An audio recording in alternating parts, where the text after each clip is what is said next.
नमस्कार मंडळी. आपलं स्वयंपाकघर खरंच आपल्या घराचा जीव असतो, नाही का?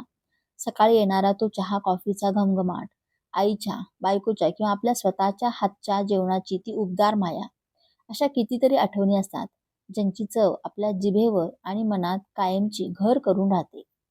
पण याच आपल्या लाडक्या स्वयंपाकघरात एक असं गुपित लपलेलं आहे, ज्याकडे आपलं सहसा लक्षच जात नाही. आपले जे रोजचे तवे, भांडी असतात, जे रोजचे मसाले आपण वापरतो, त्यातच काही न दिसणारे विषारी शत्रू लपलेले असतात. आपल्यालाही कळत नाही, पण रोज आपण त्यांना हाताळतो. स्वयंपाकाच्या वाफेतून ते आपल्या श्वासात जातात आणि सगळ्यात वाईट म्हणजे आपल्या प्रिय माणसांना आपण तेच अन्न ताटात वाढतो. हे विषारी कण हळूहळू आपल्या जेवणात मिसळत राहतात. वर्षानुवर्षे आपल्याला वाटत वाटत होतं की या सगळ्या गोष्टी सुरक्षित आहेत. पण आता नवीन संशोधनातून असं समोर आलंय की या साध्या वाटणाऱ्या वस्तूचा थेट संबंध हार्मोनल असंतुलन, शरीरातली सूज आणि काही गंभीर आजारांशी असू शकतो. अशा गोष्टी ज्यांना आपण आपल्या कुटुंबापासून नक्कीच लांब ठेवू इच्छितो. आज या व्हिडिओमध्ये मी तुम्हाला आपल्या स्वयंपाकघरातल्या अशाच 8 सोप्या धोक्याबद्दल सांगणार आहे. आणि घाबरू नका. मी त्यावर अगदी सोपे आणि परवडणारे उपाय सुद्धा सांगेन, जे आपण आजपासूनच सुरू करू शकतो. माझ्यासोबत शेवटपर्यंत नक्की राहा. कारण मला खात्री आहे की नंबर 1 वरची जी वस्तू आहे ती आत्ता या क्षणी तुमच्या किचनच्या ओट्यावर आहे आणि नकळतपणे ती एक मोठा धोका पसरवत असू शकते. पण पुढे जाण्याआधी या व्हिडिओला एक लाईक नक्की करा. आणि जर तुम्हाला कोणाची काळजी वाटत असेल, जी व्यक्ती रोज आवडीने स्वयंपाक करते, तिला हा व्हिडिओ आत्ताच शेअर करा. ते नंतर तुमचे आभारच मानतील आणि मला कमेंट करून सांगा, तुमच्या स्वयंपाकघरावर प्रेम आहे का तुमचं? तुम्हाला ते सुरक्षित ठेवायचं आहे का? आणि तुम्ही हा व्हिडिओ कुठून पाहत आहात? चला तर मग आपल्या स्वयंपाकघरात लपलेल्या त्या 8 शत्रूंना ओळखायला सुरुवात करूया. नंबर 8, प्लास्टिकचे कटिंग बोर्ड. आपण रोज भाज्या चिरण्यासाठी जो प्लास्टिकचा बोर्ड वापरतो, त्याचा कधी खोलवर विचार केला आहे का? प्रत्येक वेळी जेव्हा आपण त्यावर सुरी चालवतो, तेव्हा त्यातून शेकडो मायक्रोप्लास्टिकचे कण तुटून थेट आपल्या अन्नात मिसळतात. हे खरं आहे. 2023च्या एका अभ्यासात एक धक्कादायक गोष्ट आढळली. प्रत्येक कटमुळे 1000हून अधिक मायक्रोप्लास्टिक कण बाहेर पडू शकतात. याचाच अर्थ आपण दरवर्षी फक्त आपल्या कटिंग बोर्डमधून 14 ते 71 दशलक्ष प्लास्टिकचे कण खात असू शकतो. आणि सगळ्यात वाईट म्हणजे हे मायक्रोप्लास्टिक आपल्या शरीरातून सहजासहजी बाहेर पडत नाही. ते हळूहळू आपले यकृत, मूत्रपिंड आणि फुफ्फुसामध्ये जमा होत येतात. आणि संशोधनातून हे सिद्ध झालंय की यामुळे शरीरात आतून सूज येणे, हॉर्मोन्स बिघडणे आणि हृदयाच्या आजारांचा धोका वाढू शकतो.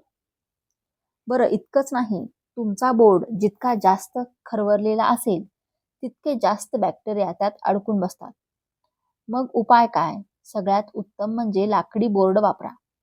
बांबूचा बोर्ड तर सर्वात चांगला, कारण त्यात नैसर्गिकरित्या बॅक्टेरियांशी लढण्याची ताकद असते. टेम्पर्ड ग्लास सुद्धा एक चांगला पर्याय आहे. तो स्वच्छ राहतो, पण त्याने सुरीची धार लवकर जाते. संगमरवरी बोर्ड सुद्धा चालतो, पण जर तुमच्याकडे जुना खरवरलेला प्लास्टिक बोर्ड असेल, तर तो मोह न करता फेकून द्या. तो दानही करू नका. हा धोका परत करण्यासारखा नाहीये. नंबर 7, प्लास्टिकची उलथणी. ते काळं उलथणं आठवतंय? जे बहुतेक करून आपल्या सगळ्यांच्या स्वयंपाकघरात असतं. तो एक विषारी बॉम्ब असू शकतो. तुम्हाला कल्पना आहे का की त्यापैकी बहुतेक उलथणे ही जुनी टीव्ही, कॉम्प्युटर वितळून त्या इलेक्ट्रॉनिक कचऱ्यापासून बनवलेली असतात. आणि त्या इलेक्ट्रॉनिक वस्तूंमध्ये कर्करोगाला निमंत्रण देणारे फ्लेम रिटार्डंट्स असतात. 2024च्या एका अभ्यासात 200 पेक्षा जास्त प्लास्टिकच्या भांड्यांची तपासणी केली गेली आणि धक्कादायक म्हणजे 85% भांड्यांमध्ये विषारी संयोगी आढळले. काहींमध्ये तर ती युरोपियन मानकानुसार ठरवलेल्या मर्यादेपेक्षा 1000 पटीने जास्त होती. जेव्हा आपण गरम तव्यावर किंवा कढईत हे उलथनं वापरतो तेव्हा त्यातली घातक रसायनं थेट आपल्या जेवणात उतरतात. ज्या लोकांच्या रक्तात ही रसायनं जास्त प्रमाणात आढळली त्यांच्यात काही विशिष्ट प्रकारच्या कॅन्सरचा धोका 300% जास्त दिसला. ही रसायनं आपल्या हॉर्मोन्स बिघडवतात, थायरॉइडच्या कामात अडथळा आणतात आणि प्रजनन क्षमताही कमी करतात. आणि सर्वात भयंकर म्हणजे हे घटक आईच्या दुधातही आढळले आहेत. उपाय काय तर तुमच्याकडची सर्व काळी प्लॅस्टिकची उलथणी आजच बाहेर काढा. त्याऐवजी लाकडी, स्टेनलेस स्टील किंवा चांगल्या दर्जाची फूड ग्रेड सिलिकॉनची उलथणी वापरा. हो, मला माहिती आहे ती थोडी महाग पडतील, पण आपल्या आरोग्यापेक्षा काहीच महाग नाही. नंबर 6, खरवडलेले नॉनस्टिक पॅन. तुमच्या घरी नॉनस्टिक पॅन आहे का? मग हे लक्ष देऊन ऐका. त्या पॅनवर जे काळं टेफ्लॉनचं कोटिंग असतं ते एकदा का खरवडलं गेलं की त्यातून PFAS नावाचे लाखो विषारी कण बाहेर पडायला लागतात. यांना फॉरेवर केमिकल्स म्हणतात, कारण आपलं शरीर त्यांना कधीच बाहेर टाकू शकत नाही. आता बऱ्याच देशांनी आणि अमेरिकेतल्या अनेक राज्यांनी सुद्धा अशा भांड्यांवर बंदी आणली आहे.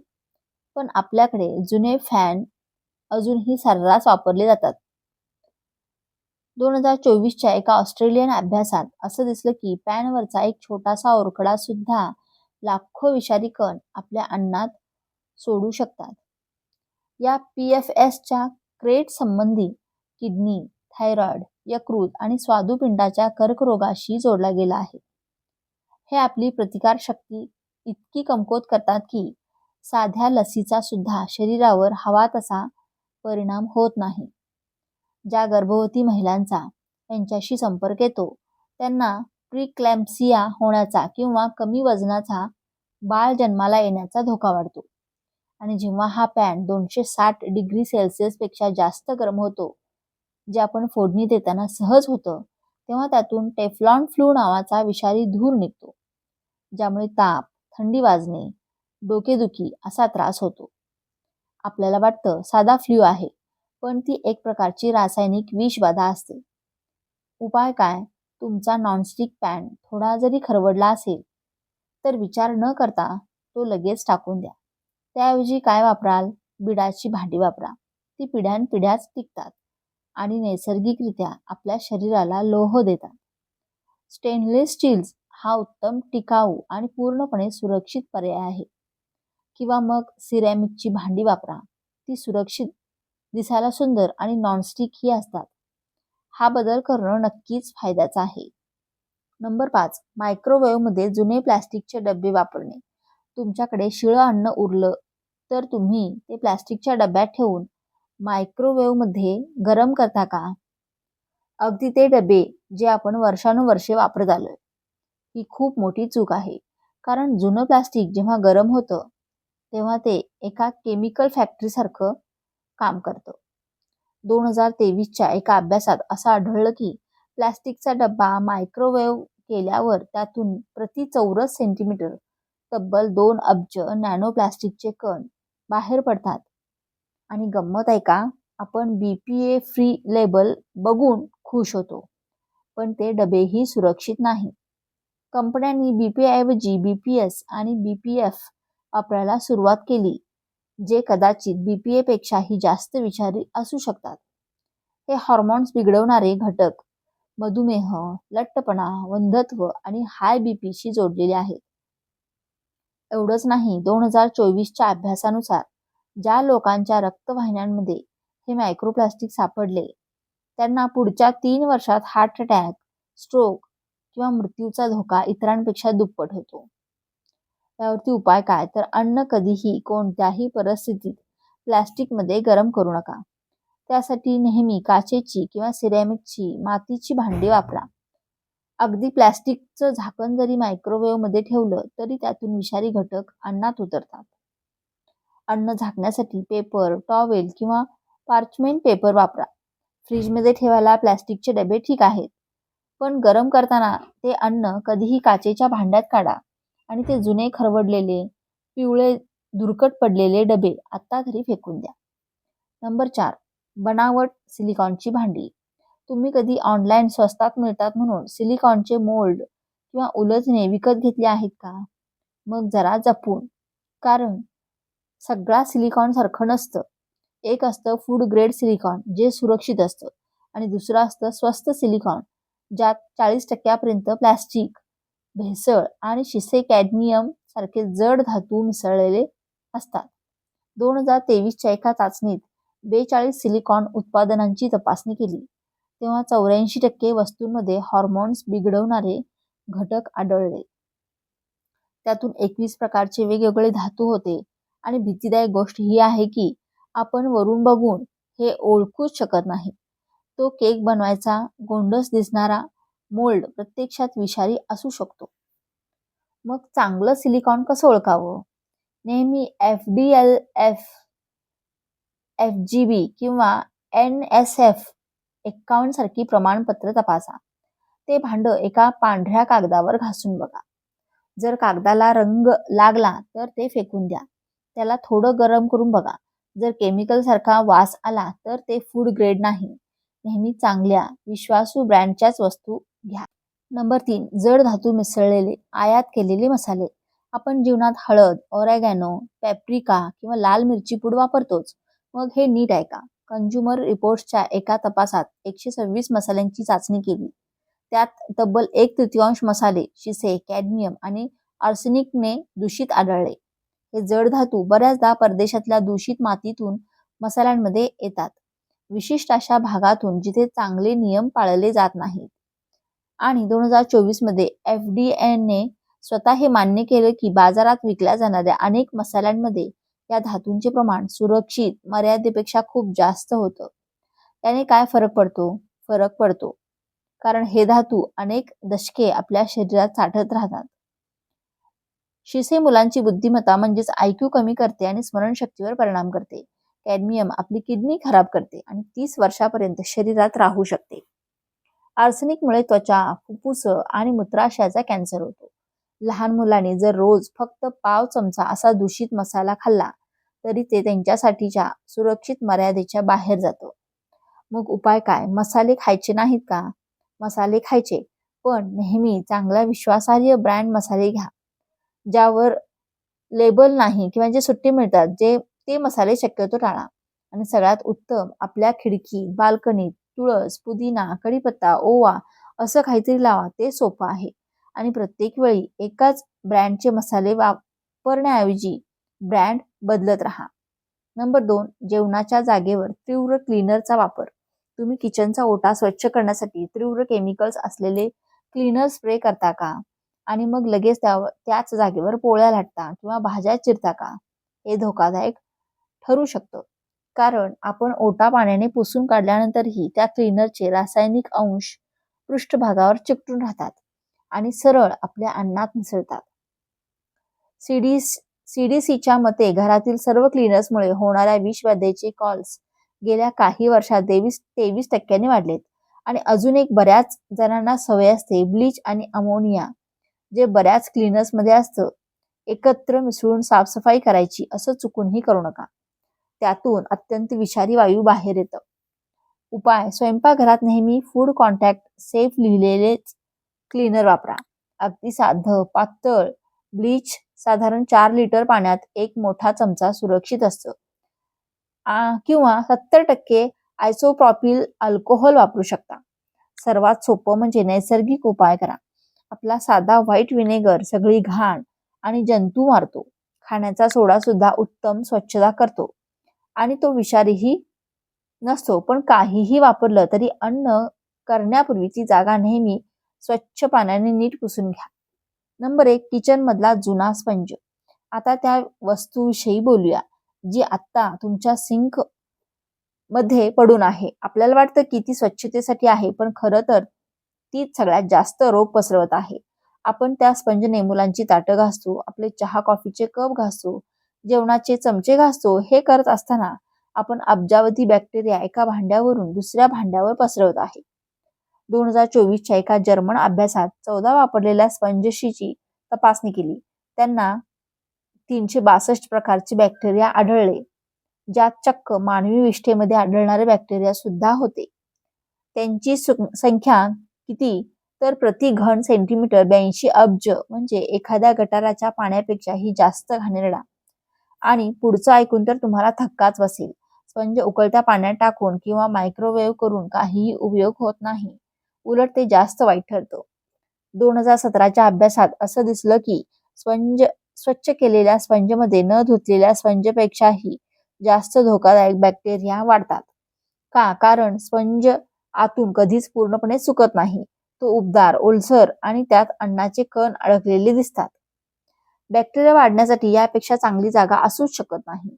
आणि प्रत्येक वेळी तुम्ही जेव्हा एखादं ताट घासता तेव्हा तुम्ही पसरवत असता कोलाय, ज्यामुळे गंभीर डायरिया आणि युटीआय होतं. साल्मोनेला, जे अन्नातून विषबाधा होते. कॅम्प्लिबॅक्टर, जे पोट बिघडवण्याचं मुख्य कारण आहे. आणि स्टॅफिलोकॉकस, ज्यामुळे साध्या इन्फेक्शन पासून निमोनियापर्यंत काहीही होऊ शकतं. खरं सांगायचं तर 1 आठवड्यानंतर कोणताही स्पंज वापरण्यासाठी सुरक्षित नसतो. उकळणं, मायक्रोवेव्ह करणं, ब्लीच, व्हिनेगर काहीही कामं येत नाहीत. यावर एकच खरा उपाय आहे, दर आठवड्याला तो बदलणं, कोणताही बहाणा न करता. मला माहिती आहे तुम्ही विचार करत असाल की अहो, पण माझी आई, आजी तर आयुष्यभर हाच स्पंज वापरायच्या, त्यांना कुठे काय झालं? मलाही तसंच वाटायचं. पण आता आपल्याकडे खरी माहिती आहे. ते जे अधूनमधून आपलं पोट बिघडवतं किंवा वारंवार युटीआयचा त्रास होतो, सतत जठराचा त्रास होतो आणि कदाचित या सगळ्यामागे हा स्पंजच असेल. निश्चित उपाय एक तर दर आठवड्याला हा स्पंज बदलता येणारा साधा स्पंज वापरा किंवा त्यापेक्षा उत्तम अँटीबॅक्टेरियल सिलिकॉनचा ब्रश वापरा. तो जास्त स्वच्छता राखतो. आणि एक गोष्ट कायम लक्षात ठेवा, कच्चं मांस, धुतलेली जागा, लहान मुलांच्या दुधाच्या बाटल्या, कटिंग बोर्ड हे घासण्यासाठी कधीच स्पंज वापरू नका. त्यासाठी पेपर टॉवेल आणि 70% अल्कोहोल वापरा. माझं ऐका, हे आत्ता करा. तुमच्या किचनमध्ये जा आणि तो जुना स्पंज उचलून कचऱ्याच्या डब्यात फेकून द्या. तो जरी वरून चांगला दिसत असला तरी विचार करू नका, तो फेकून द्या. कारण प्रत्येक क्षणाला त्यात बॅक्टेरिया वाढत आहेत आणि उद्या सकाळी तुम्ही त्याच स्पंजने तुमच्या चहाचा कप घासणार आहात. ही जोखीम घेण्यासारखी आहे का? तुम्ही तुमच्या मुलाला टॉयलेट सीट चाटू द्याल का? नाही ना. मग बॅक्टेरियाच्या कारखान्याने धुतलेल्या ताटात त्यांना जेवायला का देता? आपलं स्वयंपाकघर अशा अनेक न दिसणाऱ्या शत्रूंनी भरलेलं असू शकतं. पण आता यापासून स्वतःचा बचाव कसा करायचा हे तुम्हाला माहिती झालं आहे. एका रात्रीत सगळं काही बदलण्याची गरज नाही. एक एक पाऊल उचला. सुरुवात करा त्या खरवडलेल्या प्लास्टिक बोर्ड पासून, त्या उलटण्यापासून, त्या जुन्या नॉनस्टिक पॅन पासून. तुमचा प्रत्येक छोटा बदल तुमचं आणि तुमच्या कुटुंबाचं आरोग्य सुरक्षित ठेवेल. कारण अशी काळजी घेणं म्हणजे संशय घेणं नव्हे, तर ते शहाणपण आहे. आपल्या कुटुंबाला विषारी घटकांपासून मुक्त निरोगी जेवण मिळायलाच हवं. आणि आपलं स्वयंपाकघर खऱ्या अर्थाने एका सुरक्षित जागा बनवण्याची ताकद तुमच्यात आहे. जर तुम्हाला हा व्हिडिओ खरंच खूप महत्त्वाचा वाटला असेल तर तुमच्या आयुष्यातल्या त्या खास व्यक्तीला नक्की शेअर करा. ती तुमचे कायम आभारच मानतील. आणि हो, तो जुना स्पंज फेकून दिल्यावर इथे परत या आणि मला कमेंटमध्ये सांगा की या 8 धोक्यांपैकी कोणत्या गोष्टीने तुम्हाला सगळ्यात मोठा धोका बसला. मला नक्कीच ऐकायला आवडेल. भेटूया पुढच्या व्हिडिओमध्ये अशाच एका छानशा माहितीसह. धन्यवाद.